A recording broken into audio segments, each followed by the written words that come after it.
Okay, good evening, colleagues. Welcome to the 34th edition of the Tourism Online Forum series in June 2024.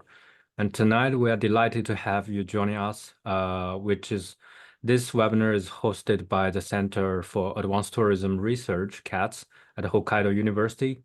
And this is our host, Mo. And for tonight's session, it's indeed an honor to have Dr. Luke Dilley to share his recent research about counter-urbanization, history, drivers, policy, and future. And counter-urbanization, especially focus on the immigration from urban to rural Japan area, driven by lifestyle and economy factors impact local and regional, even national level, can be addressed to engage with depopulation, aging. I think Luke Sensei has a lot of experiences between both UK and Japan, and questioning its current relevance for scholars and policymakers. I believe this is a very important topic, not only connect to tourism study, but also very important for rural studies as well as depopulation, such kind of topic. So Luke Sensei currently works as an assistant professor at the Akita International University.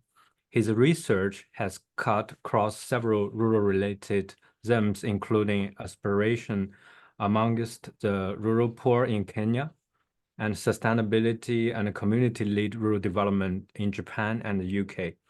His most recent work has examined Kankei Jinko, also translated in English, relationship population in Japan.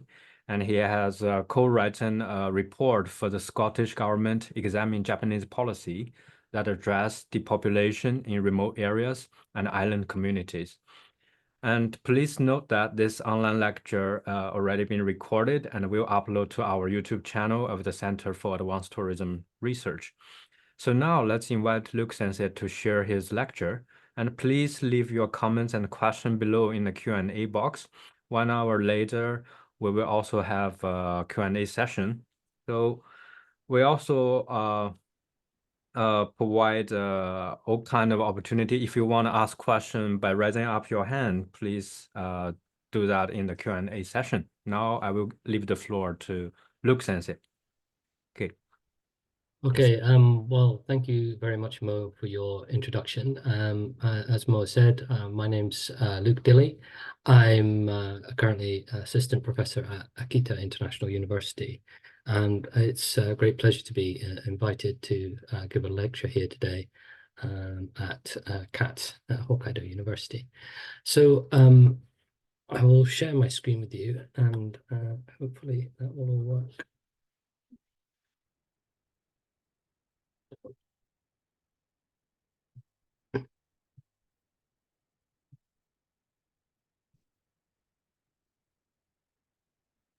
Okay, perfect.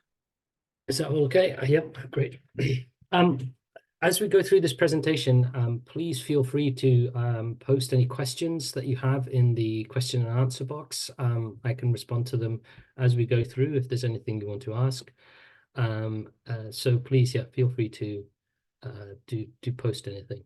So the title of my presentation today is, or my lecture today is Counter-urbanisation, History, Drivers, Policy and Future.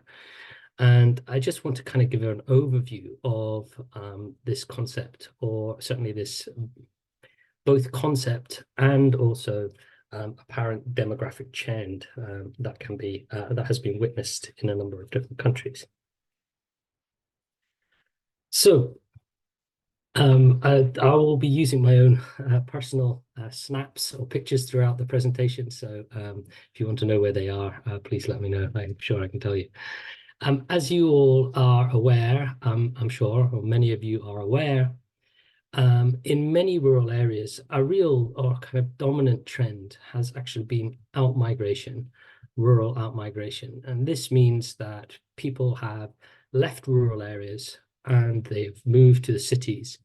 And we saw this in many countries as as cities became areas of development, as factories were built, and they needed labor and manpower, or they needed labor resources for these emerging and burgeoning industries. Many people moved from rural areas into the burgeoning cities. And so really, I mean, employment isn't the only or hasn't been the only driver of outmigration from rural areas. We've also seen outmigration of rural areas really for better educational opportunities, healthcare opportunities, and of course, as I've said, employment. And we can see this in Japan, certainly in the post-war period. This is some data that you can find on the ESTAT webpage, the Japanese ESTAT webpage. It's very good. But as you can see, basically, really since as this graph shows, since the mid-1950s, really up until the mid-1970s, we saw massive outmigration from Japanese, well, some of the regional, more sort of provincial areas of Japan. We saw a kind of trend reverse a little bit in the mid to late 70s. Then this trend started again. It seemed to reverse again in the mid-1990s. And then it moved, we see the kind of continuation of this trend really up until the present day. So what we see here is net outmigration from rural areas in Japan.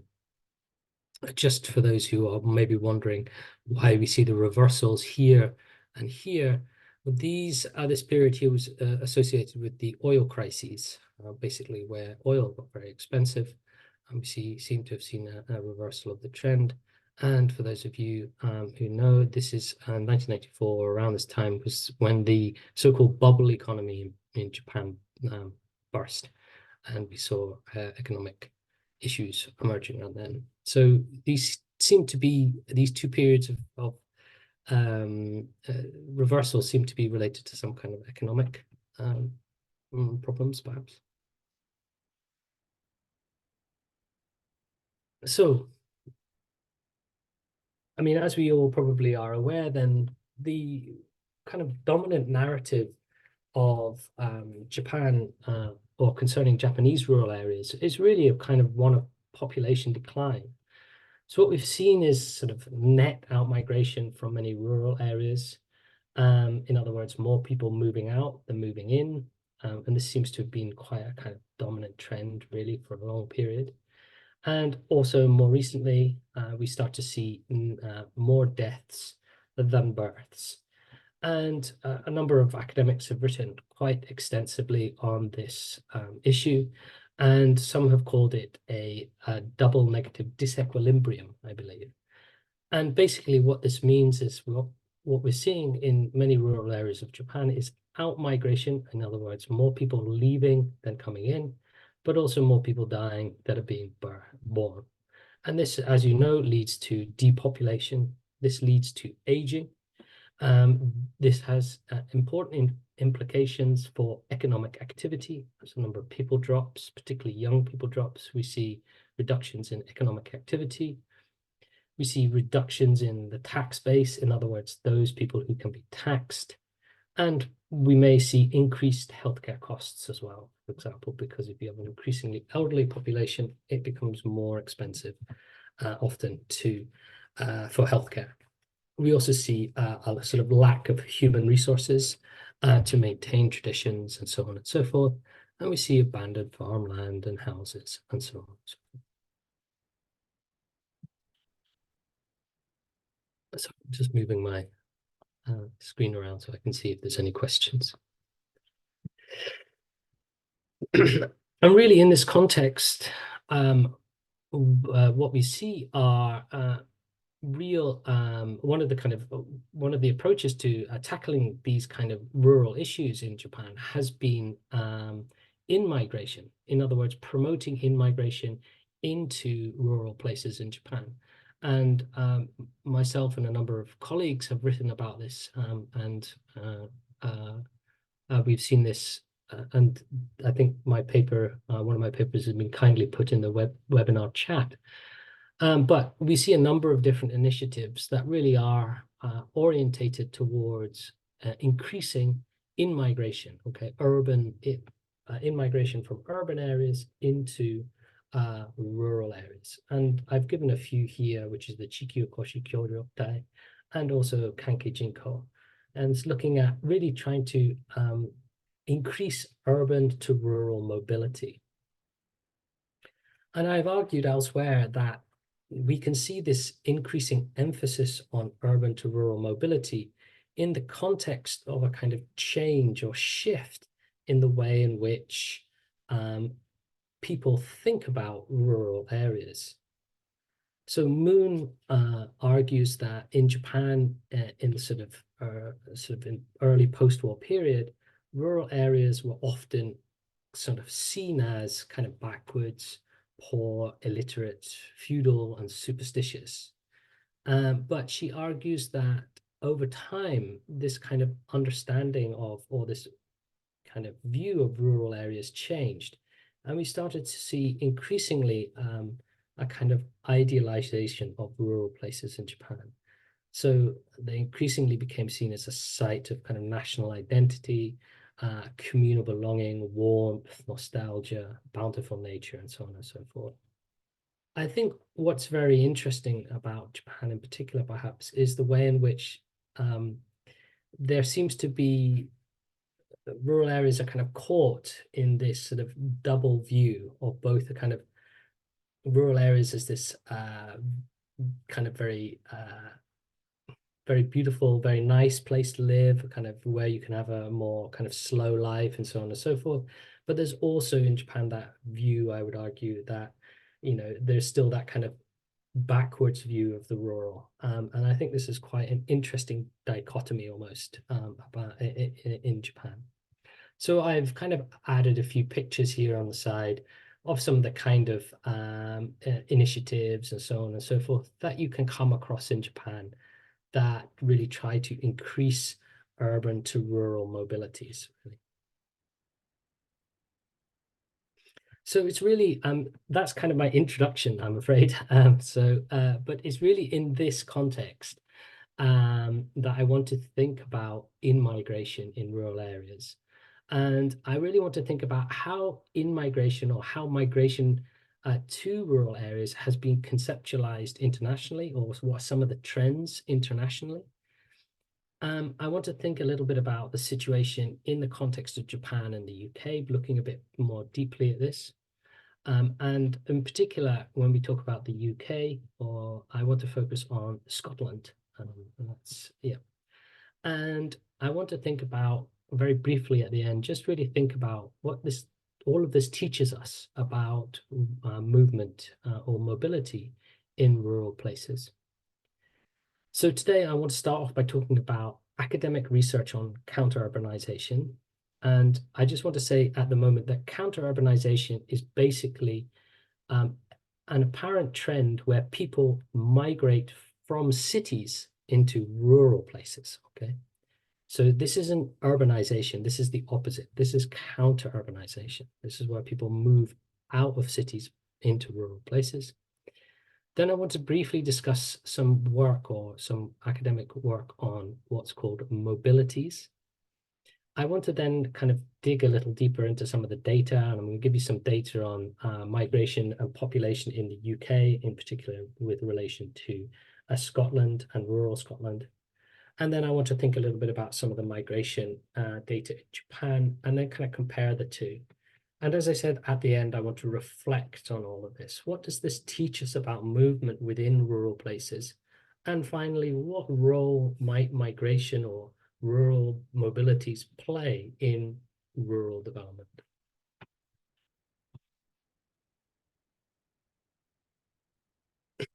So I want to talk then about counter-urbanization. And as I said, because I'm actually I'm British, I'm going to focus on the UK, and yeah, I want to have a look a little bit at some of the kind of history of migration within the UK. So in 2013, what we saw was a net negative outflow from London, or net outflow from London, of about 55,000 people.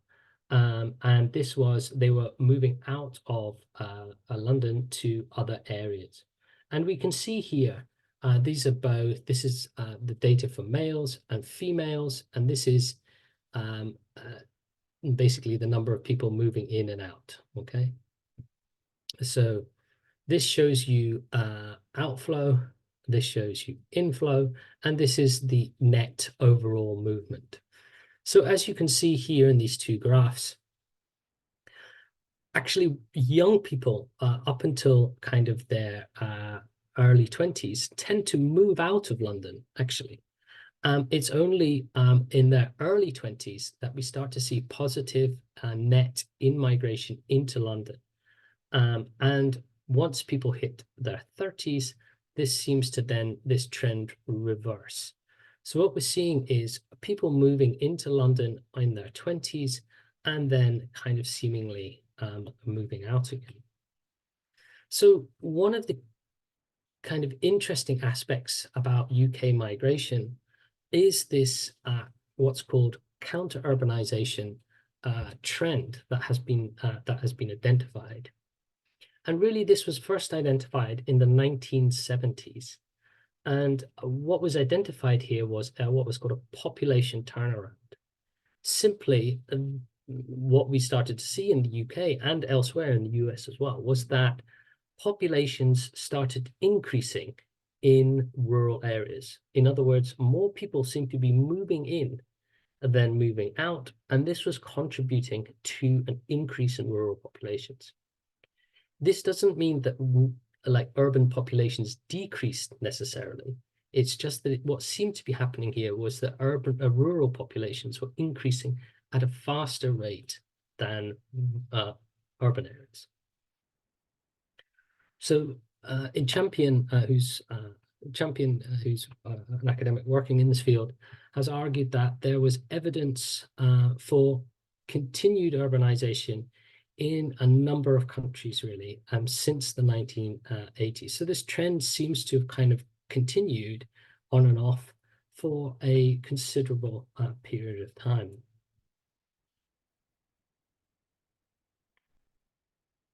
So some of the early work in the UK and elsewhere on this counter-urbanization trend was looking at the impact that rural in-migration was having upon rural kind of societies, if you want to call it that, or rural areas in particular. This is the Isle of Mull, by the way. If you have an opportunity to go, it's very beautiful. These painted houses are wonderful. Nevertheless, so early academics were, oh, not early academics, academics who were researching these trends often focused at first on the impacts of this counter-urbanization, this trend of people moving from urban into rural areas.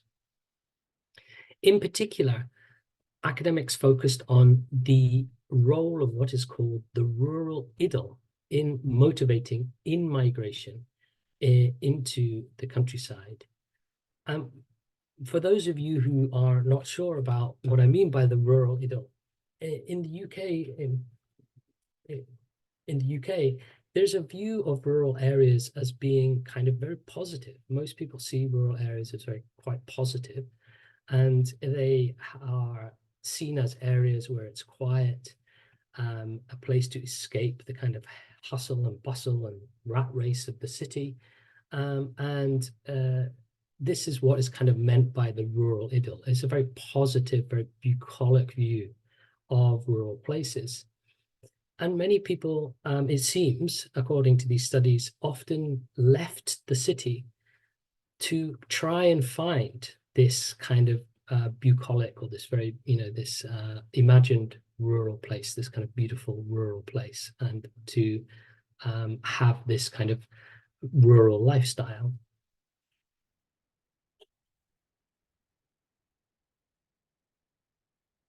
So earlier studies then really focused on the middle class in particular, who seem to be a key group of people who were moving from urban areas into rural areas.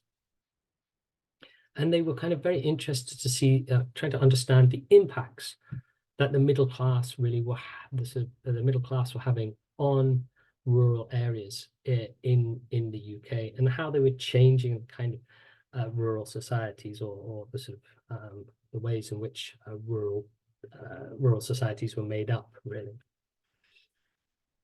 However, later studies started to highlight that counter-urbanization was actually increasingly, or was a kind of complex phenomenon, and started to highlight some of the complexities around this movement from urban to rural places. And in particular, Mitchell's article in 2004 is a very well cited article. And what she highlights is that she kind of tries to classify different types of counter-urbanization. And she puts forward kind of three types of kind of counter-urbanization, or three motivations, if you want to call it by that, for people moving to rural places. So yeah, let's call it three types of counter-urbanization. So what we sort of see was what she calls X-urbanization.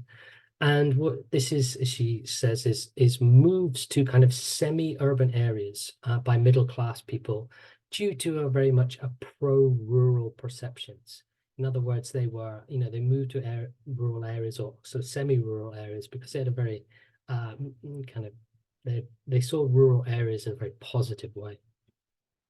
Often, though, she said that these people still had a connection quite strongly to the city, and this could be through employment, for example. So they might have lived in these kind of semi-rural areas, but would often maybe, or could well commute into the city every day.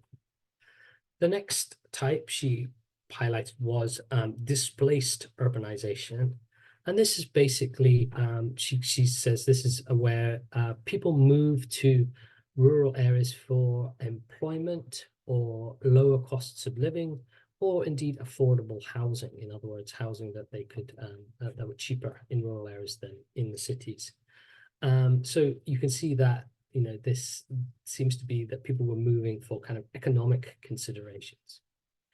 And finally, she puts forward this idea of anti-urbanization, which is basically where people kind of reject the urban lifestyle, the rat race, as it's called. It's very highly competitive, very busy, very noisy environment, or that's what they see it as. And they move to more remote areas, okay, and sometimes marginal remote areas. So these were the three types of counter-urbanization, or that she kind of put forward, or three kind of typologies.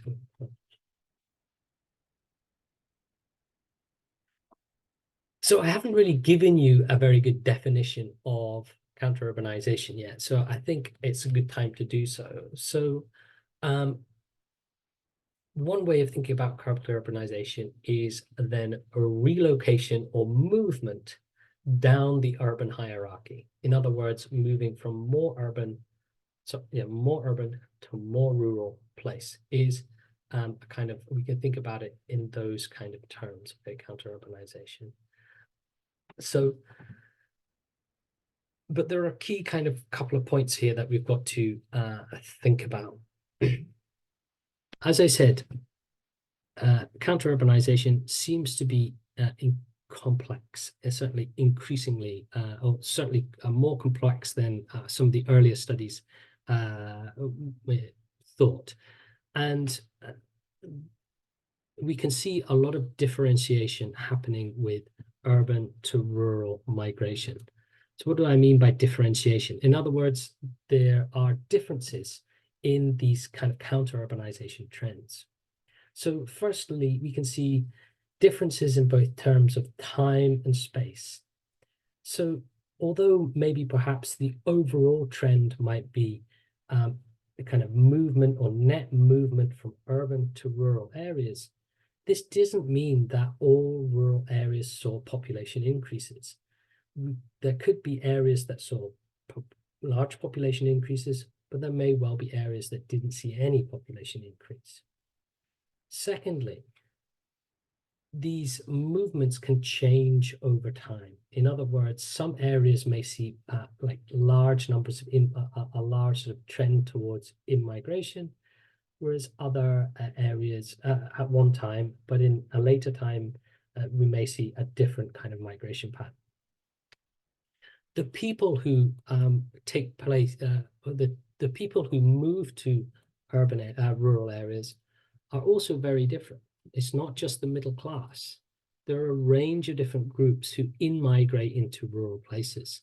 We see return migrants, retirees, health migrants, all of these different motivations and different groups of people. So in this way, we shouldn't just think about, kind of pro-rural visions or pro-rural perspectives as being the only kind of motivator for people to migrate to rural areas. We might see that people want to migrate to rural areas, or people migrate to rural areas because it's cheaper to live there, or because they need to take care of family or family land. Or in my case, there's Akita International University is in a very rural part of Akita, and we have a large number of students moving there. So they have often moved from urban places into quite rural Akita, and their motivation for moving there was education. Furthermore, there are differentiated origins. Rural immigrants don't just come from cities. We must remember that there's lots of different types of migration. There's rural to rural migration, and there's lots of movement within kind of rural places. And indeed, there's also international immigration as well, or in-migration. And I'm exactly an example of that. We see people who move from foreign countries, and they move into rural places too. So in the context of this kind of work that highlights how differentiated or how different in-migration is to rural areas, work has started to focus more broadly on what is called mobilities. And basically, simply, mobilities involve movement across across space and between places. And this, what's called the mobilities literature, or mobilities paradigm, you can call it that. One of the key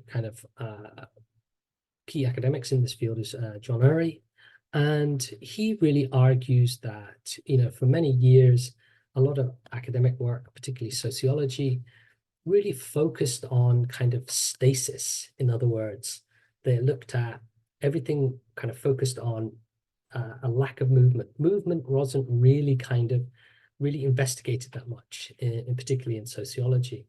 And he argued that there's a greater need to really look at movement, nationally, internationally, so on and so forth.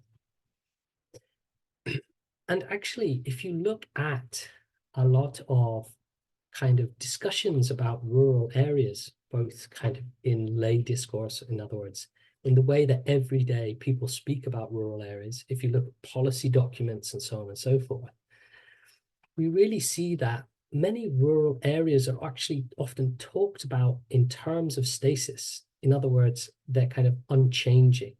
People live there all their lives. There's no kind of change happening in rural places. So as Milbourne and Kitchen argued, that really many people discuss rural areas in terms of stability, rootedness, attachment to place, and so on and so forth. But as I showed you earlier in the lecture, rural areas have seen lots of movement of people in and out for many, many years. And so rural areas really have been characterized by mobility. In other words, movement between and across space and between places.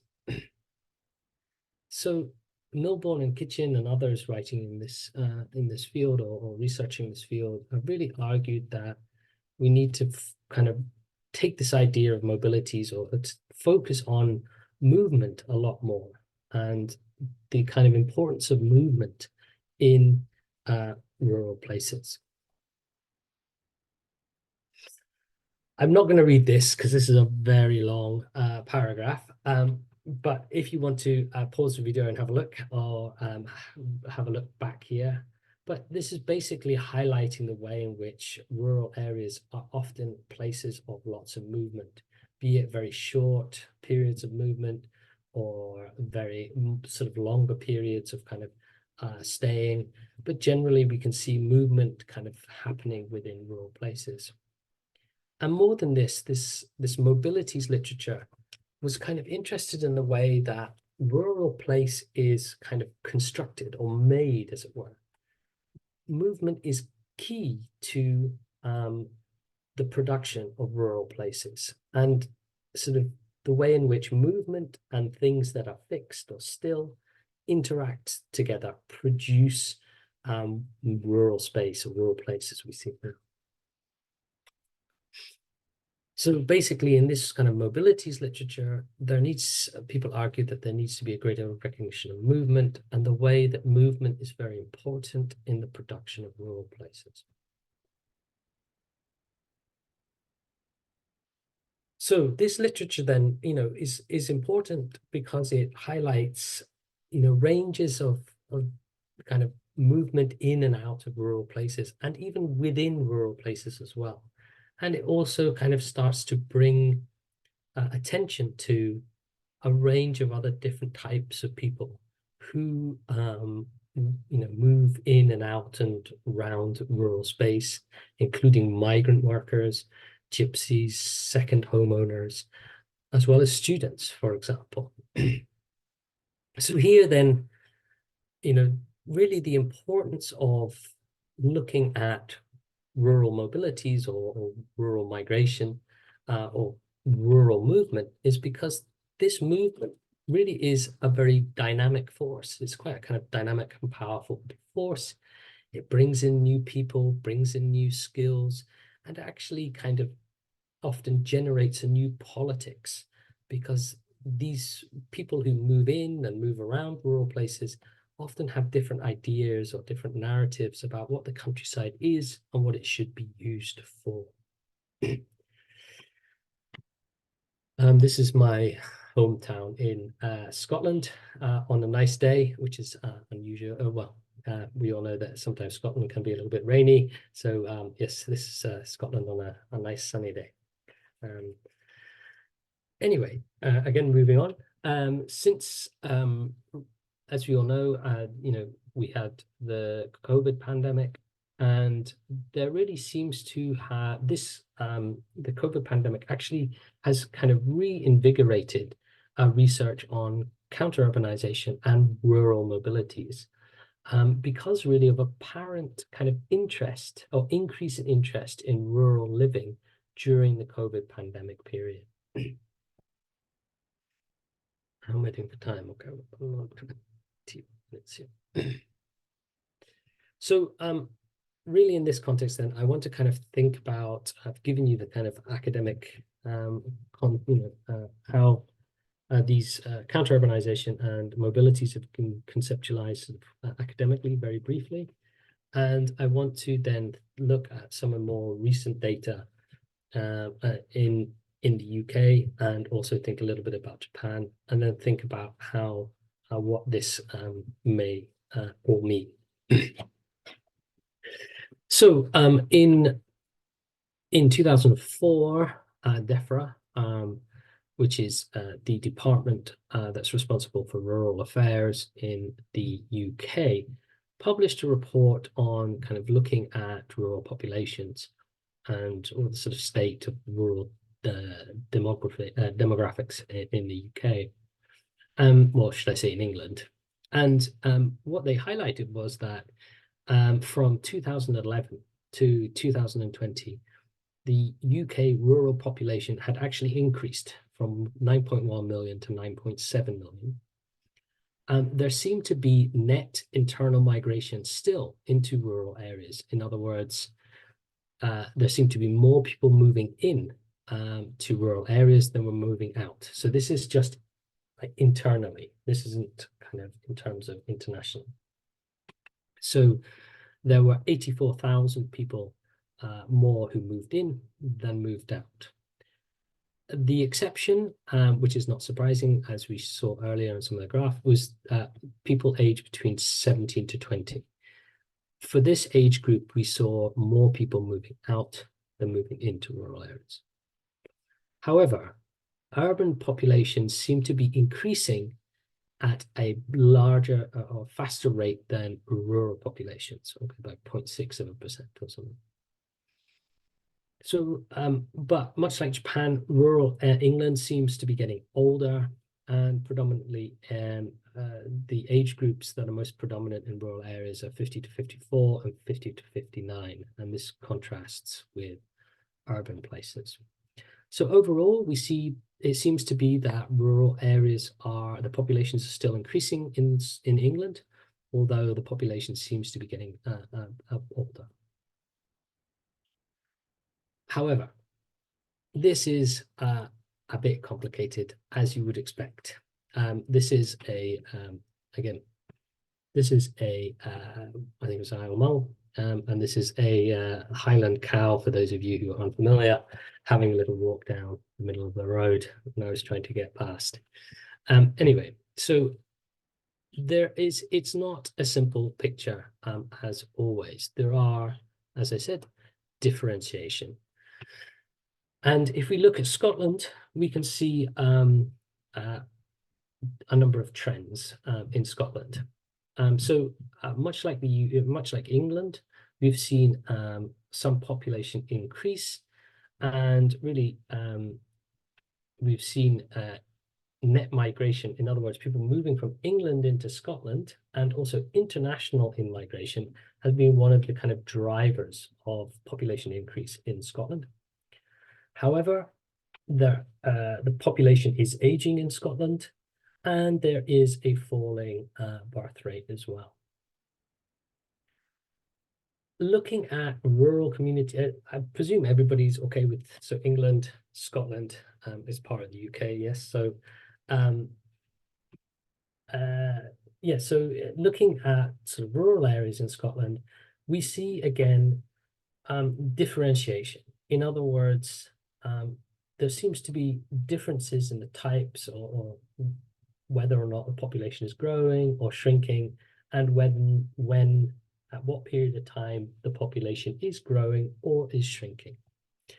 So a recent report by Thomson highlighted how that rural population change or demographic change is very much dependent upon the area and at what particular period. So some areas at some periods have seen population increase, and some periods have seen population decrease. However, the Scottish government is worried about these places these areas where they are seeing population decrease, and they're starting to bring in, or they brought in legislation or a strategy to start trying to tackle this rural depopulation that's being seen in some areas of rural Scotland.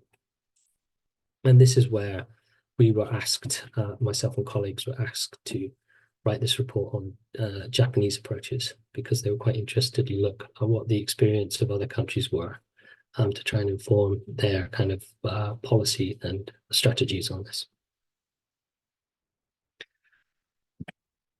One of the key things, and I believe you had a lecture by somebody earlier in this in your lecture series looking at second home ownership.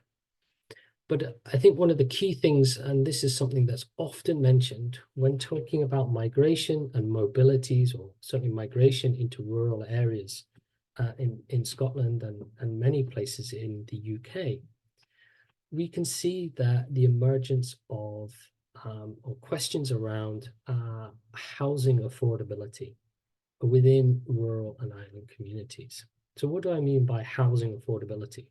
Well, simply that houses in many areas of the UK can be, or many rural areas of the UK can be extremely expensive. And for younger people, or even, and those living in those areas, they might find that these houses are too expensive. They just simply cannot afford to buy them. And indeed, this report that I mentioned earlier by Thompson highlighted the fact that actually in island, very remote and accessible rural communities, house prices seem to be increasing faster than in urban areas. And the report by Thompson et al. Suggests that one of the reasons we're seeing, one of the drivers or one of the reasons we're seeing this increase in house prices in Scotland was due to second home ownership and also holiday homes. In other words, people who don't necessarily live there, but also who do live there, buy houses for second homes. In other words, they will use those homes for their holidays, or indeed they buy a house and then they will put them on Airbnb, for example, to rent the houses out during the holiday period. And the report highlighted the fact that in some communities, up to 50% of the houses were either vacant, i.e. not being used, or indeed were second homes. Okay, so that's a very large proportion of houses that are just not being inhabited all year round. So the point is here is that actually rural mobilities may well lead to some issues in the sense that these people who may not actually live in the area or live there permanently, who move in and out and migrate backwards and forwards, may well actually be driving increased costs or increased house prices. And this increased house prices can put pressure on families and local residents looking for property. And indeed, it has been suggested that this kind of increase in house prices driven by second home ownership, driven by holiday homes, could actually push people out of rural areas because they can't afford to live there. So what we see actually is, in some cases, a talk of a housing crisis in Scotland. And we can see this is the Scottish Government's webpage talking about the importance of affordable housing. This is from a newspaper article highlighting this argument that there's this kind of crisis in affordable housing in the UK. And this might seem strange for those of you who live here in Japan, as in many places in rural Japan, it's almost impossible to give housing away. The housing prices are extremely low from my perspective. And we can see large numbers of kind of abandoned houses that simply nobody wants. In some areas of Scotland, that's completely opposite. You see a high demand for housing, for holiday homes and so on and so forth, or just residential properties. And this is very different kind of context. So I just briefly want to, and this is more for, I just want to briefly kind of look at some of the data in Japan before I wrap up and move to the question and answer session. And I just want to kind of briefly look at some pre-COVID migration patterns in Japan. And I'm going to draw on a report by the Regional Vitality Creation Group, which was published in 2008. And what this really showed was that seems to be actually a decrease in the number of people moving to depopulated rural areas, okay? So despite the fact that there seems to be some, a lot of, the Japanese government is trying to encourage people to move into rural places, or trying to encourage urban to rural mobilities. We see that there may well be some, that actually it sees that migration or that movement into rural areas is not kind of increasing. However, as you may know, some areas did see, some rural and island communities did see a positive or net positive in migration. And this one here, for example, is Amma Town. And we can see between, when was it, 2013 to 2017, we saw positive immigration. So more people moved in than moved out. The issue, of course, is that we see more deaths than births. And this means that overall we see negative population, or in other words, population decline. There seems to be increased or continued sort of net migration into some of the main urban areas of Japan. And this sort of net migration has meant that the population still seems to be increasing in some of these areas. There was some research, the same group who did this research also highlighted that for some people who did move into rural areas, they seem to be motivated by what was a rural vision. In other words, they seem to be motivated because they liked rural areas, or they wanted to live a kind of more rural lifestyle, if you want to call it that. So in other words, their movement was motivated by the characteristics, or their perceived characteristics of the rural places.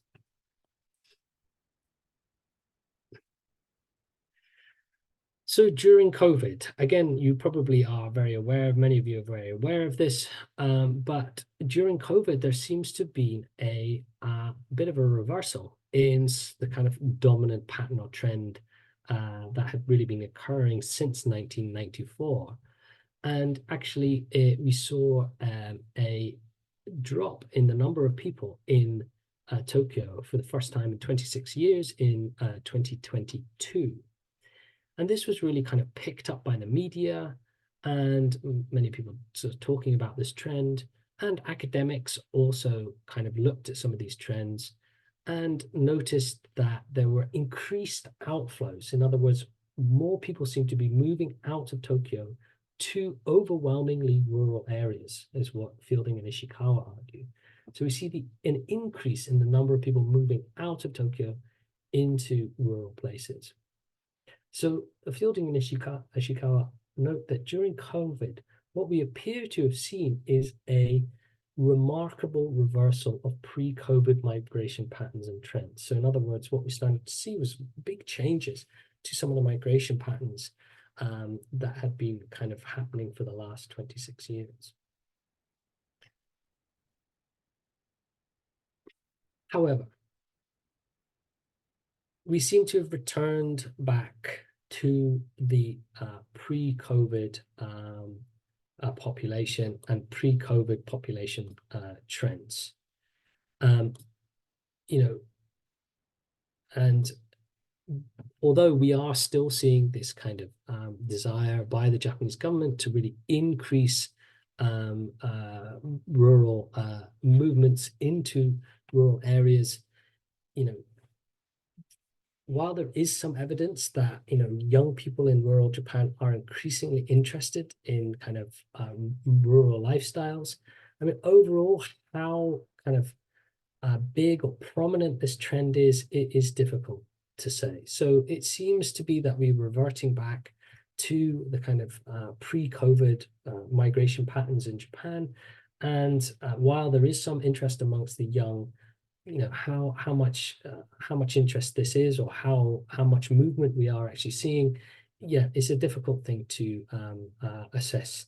Although there was a very interesting paper that came out recently looking at migration up and down the urban hierarchy. And I can give anybody who's interested a link to a paper later on. So just to reflect then, really, I want to kind of try and bring this all together and think about where we've got to. Really then that, in Japan, we're seeing the government trying to promote urban to rural migration or mobilities, really with a view to trying to revitalize rural places. In other countries as well, and in Scotland, I've given you the example, we see Scottish government attempting to increase populations within some rural areas by encouraging in-migration. One example was what was called the island bond. And if you're interested, I can explain what that is in the question and answers. But I suppose the key point that I want to get across here is that rural mobilities are complex, okay? There is a huge range of motivations, movement types, and different groups involved in moving in and out and within rural places. So really kind of counter-urbanization and rural mobilities more broadly belie, or it's not easy to characterize these. It's very messy, okay? And also, if you look at an international level, what we can see is that in migration or rural mobilities, rural immigration or rural mobilities can really have different effects depending on the context.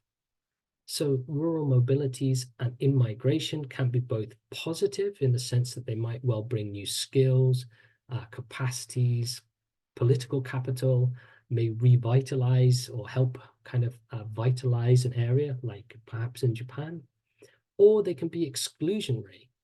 In other words, that rural mobilities, rural in-migration may well be linked to reduction of access to housing, for example. So the impacts of rural migration is differentiated. So rural in-migration, rural mobilities are differentiated themselves. They're highly complex, and the impacts of these movements themselves are differentiated too. But one of the key points here is that these things matter. Rural mobilities or rural migration, in-migration are important. We shouldn't think of rural communities as being static, as like not moving, not changing. They are an area where you see lots of movement of people, things, information, backwards and forwards, in and out, around and around. And these mobilities and this migration plays a really important role in kind of producing or constituting rural places. So that's really kind of where I want to leave it for today. If you have any questions, I'd be delighted to try and answer them for you. Okay, thank you very much for your wonderful lecture, Luke Sensei. Please take a break. So from now on is our Q&A session as usual. If either you can raise up your hand or put your question into the Q&A box. Both are very welcome. But before we have a question coming in, can I just ask two questions for you? Of course, yeah. Okay, so you kind of introduced both UK and Japan's case today. Also, the literature quite covers a very global scale. So what are the implications UK can learn from Japan, and what are the opposite Japan can learn from UK? Because you definitely be able to answer this. That's a very good question. And I think it's a good question. And I think that it, my supervisor, as my previous supervisor when I was doing a PhD, wrote a kind of very important or very interesting piece looking at, how we can, or whether we can transfer different kind of rural development approaches from one country to another. Mm-hmm.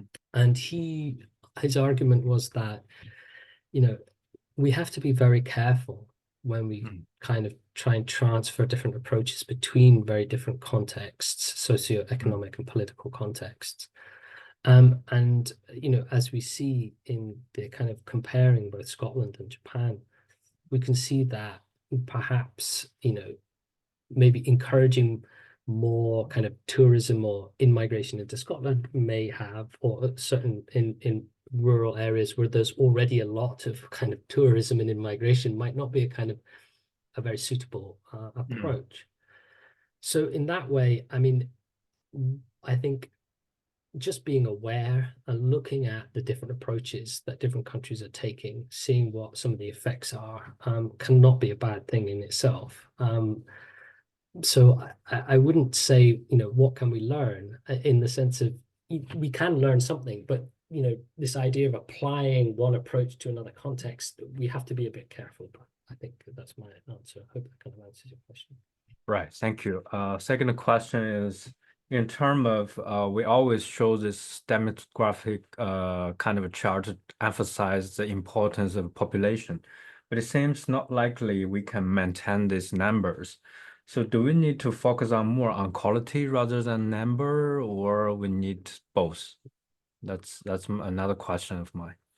Okay, so in other Mm. words, rather than focus on the number of people, we should Right. focus on something. Or we should focus on the change makers who can bring changes, transformation, innovation, and creativity. Again, thank you for Mm, your question. So I read an interesting paper, and I'm going to forget the name of it, but the mm, author argued that I think he uses the phrase numberism, I think, mm, or populationism. That's it. When they describe rural areas in Japan, or rural or policies aimed at kind of addressing some of the issues that rural areas face. And mm, he argues that there's a kind of a focus on increasing the population. It's just kind of a number game, right? It's just get the mm, population up, increase the population.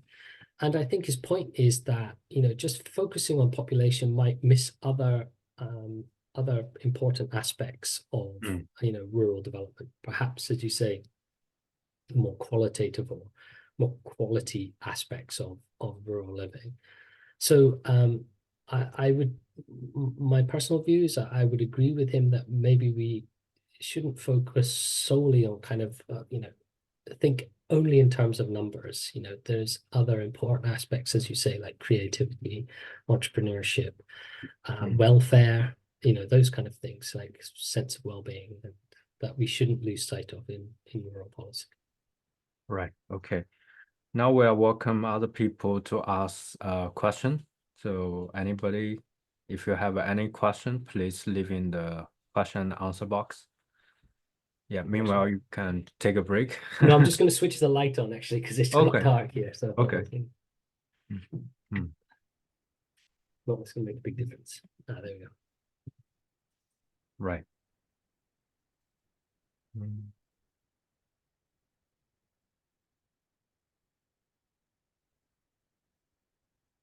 Yeah, according to your lecture, you kind of mentioned these two countries has completely different issues.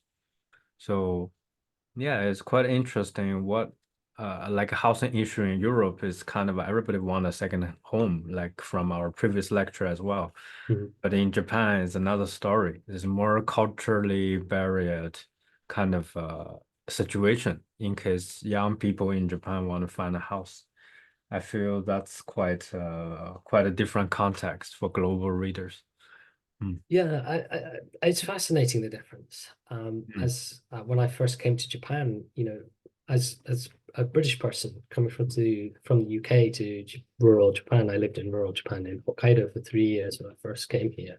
hmm Um, it was I didn't get it.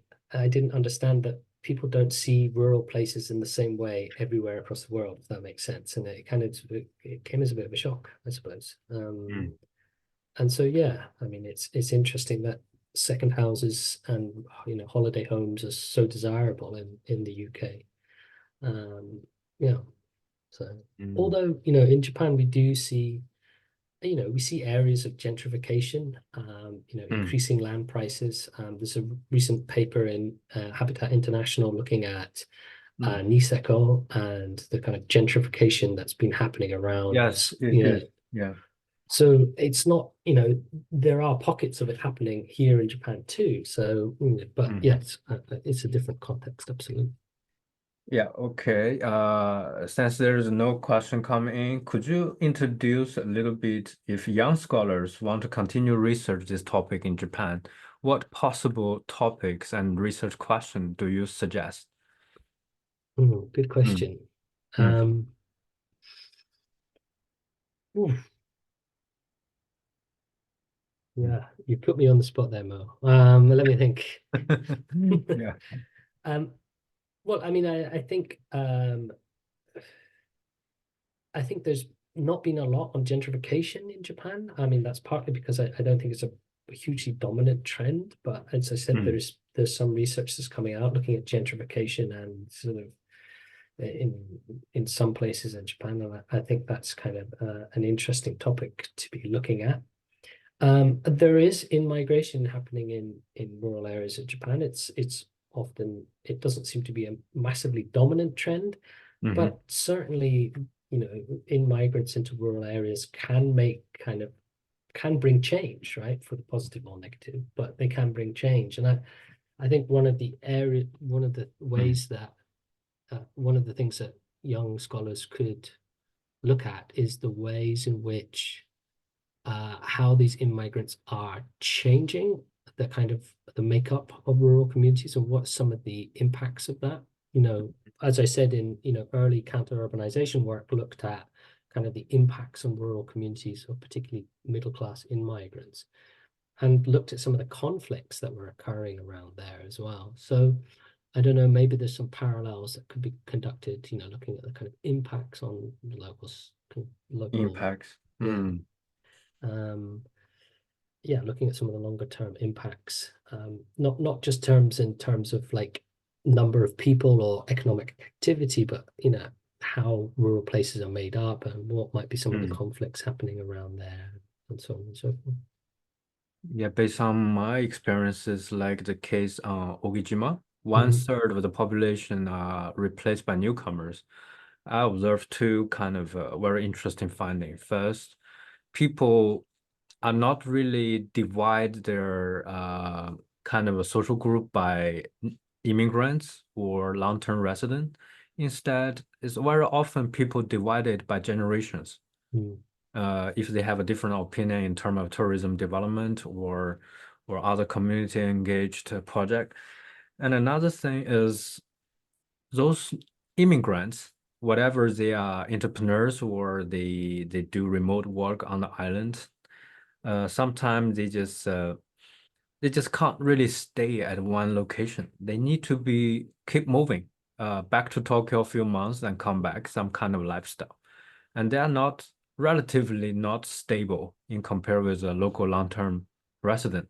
Maybe I think Nancy G wrote a paper recently on rural study mentioned it's not possible to obtain this kind of very stable population, but it's possible to maintain this kind of uh, keep the thing going kind of system.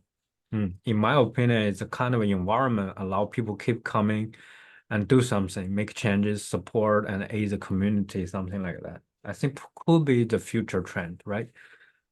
Yeah, I mean, and I think interestingly, we maybe see more hyper mobility or increased Mm, mobility through technology, but we mustn't mm, also forget that, in many rural areas, mobility has been a very important kind of aspect of maintaining livelihoods.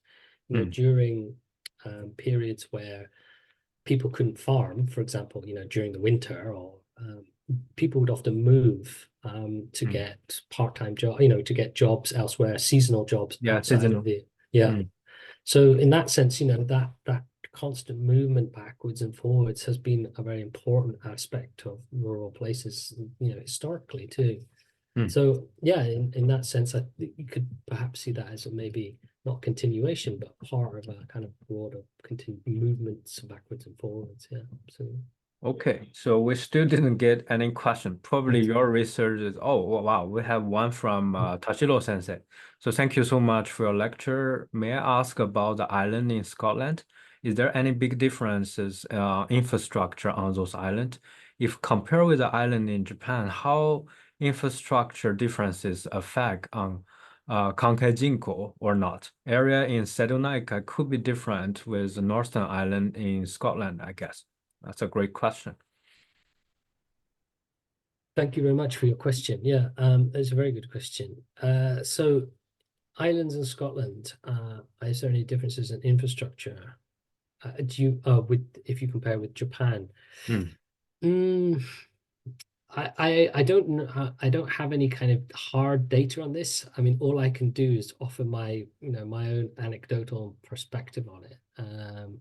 What I can say is that there in Scotland recently there has been some issues around accessibility to islands in Scotland. There's issues, there's been some problems or a perception of problems around ferries and accessibility. So, sometimes ferries break down or don't work properly, and that can have a huge impact on on island communities as well. So if we talk about infrastructure, one of the issues, yeah, as I said, in rural Scotland can be access. But then again, if we look at Japan's islands, they are very different. In the islands on the Seto Naikai, for example, are quite well connected often, right? There's bridges or very regular ferries or so on and so forth. From my impression is, I mean, that's from my understanding. But there are also islands in Japan that are quite remote and or difficult to get to. So there seems to be, again, a differentiation, right? Some have a very good infrastructure or very good accessibility, for example, but others are less so. And I'll give you, I mean, I've climbed Mount Rishiri, for example, which is the island right at the top of Hokkaido. And that's quite difficult to get to. And there are islands further out to Japan that have very limited accessibility. So again, it's differentiated, I would say. I can't say one has more infrastructure than the others. How infrastructure differences on Kankajika or not?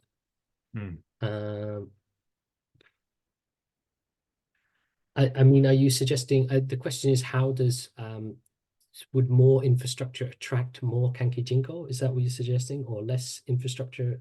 I'm not really sure of the question, but what I will say here is that, yeah, okay, yes, thank you. Is that we have to be a bit careful thinking about, I mean, often people who go to rural areas are attracted to rural areas because of the characteristics of rural places. So if you start putting lots of infrastructure in, you may well change the characteristics of those places. And one kind of interesting area of research was kind of looking at what's called creative destruction,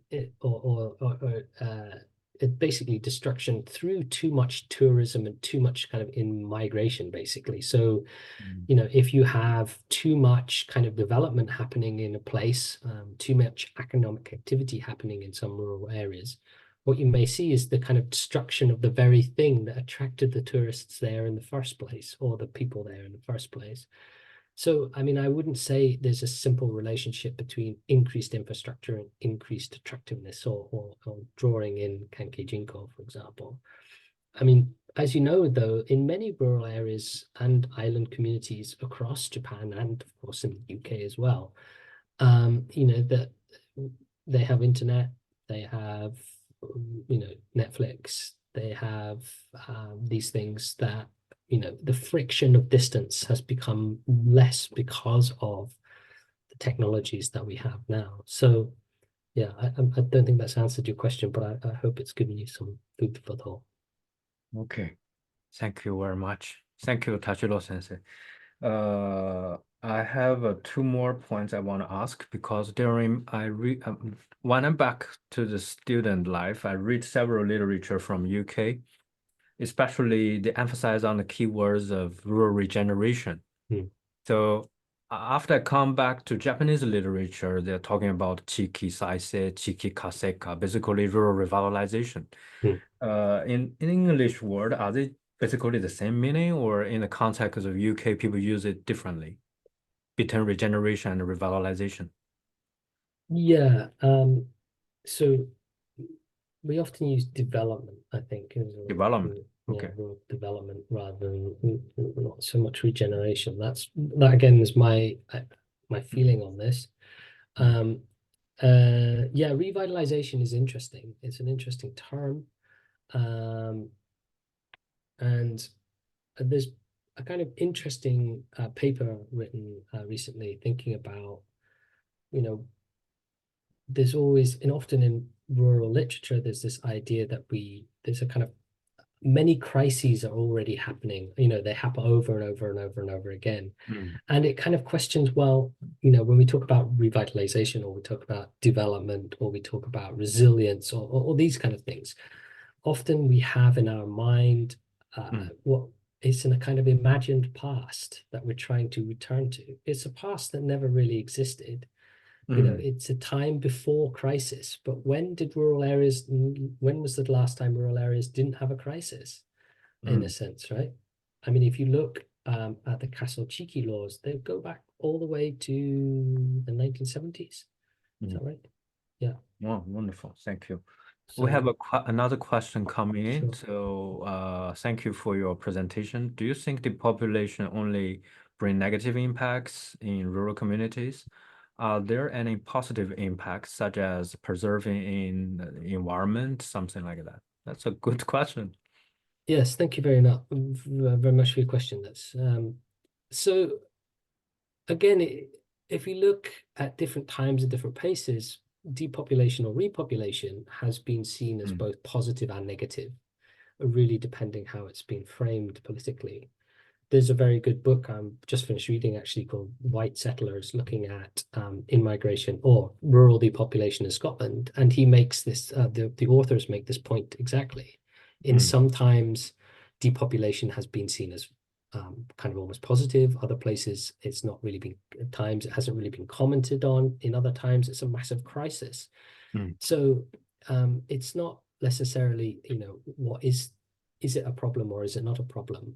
It's really how it's framed as, how is it framed at a kind of political level, and how is it discussed at a political level? And mm, different academics have different views on it. Some see rural depopulation in more kind of positive terms, because they think that rural depopulation may well kind of stimulate sustainability in the kind of proper sense, in the sense that you know, that, or in the idea, in the sense that if populations fall, then there's less human impact on those environments. So in that sense, it could be more kind of environmentally sustainable. So yeah, it mm. again depends how these issues are framed. I think this topic itself can be a really good research question. I'm curious to know what exactly how stakeholders, what their thought about this. Okay, we have another question from Etu. Thank you very much. Etu is a PhD student, research onsen tourism. And Mhm. thank you for your wonderful lecture. In the context of my own research, I'm very interested in how the recent sauna boom in Japan has been encouraged some people to abandon their previous careers and move to more rural area to try their hand at sauna entrepreneurship. That's very niche topic, but very interesting. Mhm. I know several Yokoshi Kyokutai members that have moved to more remote prefectures such as Tottori in order to promote the rural region through saunas, probably onsens as well. I was wondering, how about the UK context? Are there some similar kind of motivations or like people getting interest in a specific thing or trend and attempt to reconnect with the rural locations, uh, localities, and revisiting them? Good question. Thank you. Yeah, thank you very much. That's a good question.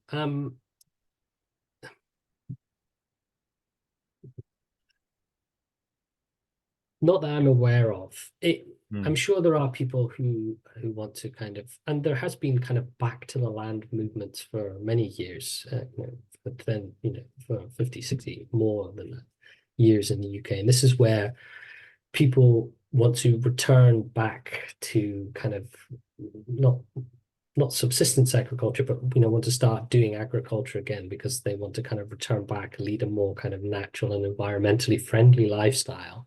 And mm, so we've seen this back to the land movement for many years in the UK. mm, But from my understanding, this is not often connected to a kind of idea about revitalization, not in a kind of Japanese sense, is mm. my view and understanding of it. So there may well be people who do it, but I am not aware of any who do it. Or certainly I can't think of anything off the top of my head. It's a very good question. So thank you. Maybe something I should read up on. Mhm. Okay, I think we are almost time. Maybe if there is probably last 5 minutes, if there is any question, please feel free. Before that, I want you to introduce a little bit, because recently you write a lot of article for the Journal of Habits and International. Could you also talk to our researcher from tourism side a little bit about rural study and this journal? Sure. Mm. I can talk a little bit about um, well, rural studies, and what do you just want me to tell you a little about some of the journals in in my field? Yeah, according to your experiences, because our faculty member and staff mainly engage with the tourism related publications, but it's Okay, really yeah, so great to connect to other field. sure. The Journal of Rural Studies is a big one. Habitat International looks at one of the things they look at is the relationship between urban and rural places.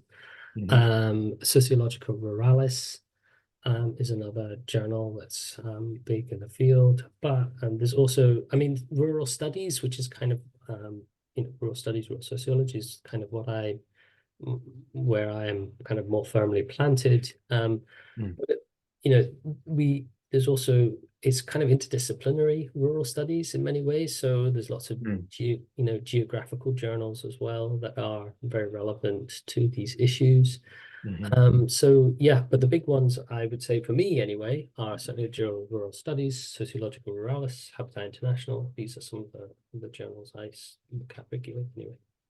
Wonderful. Thank you very much. I think we are almost on time, and thank our audience and participate such line and ask our questions.